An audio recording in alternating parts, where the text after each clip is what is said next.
بسم الله الرحمن الرحيم.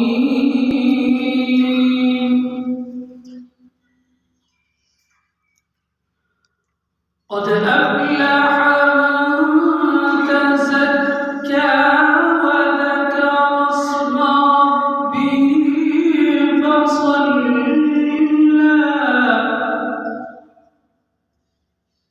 بل تؤثرون الحياة الدنيا والآخرة خير وأبقى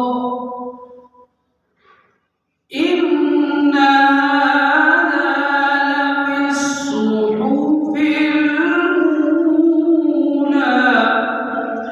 صحف إبراهيم وموسى. صدق الله.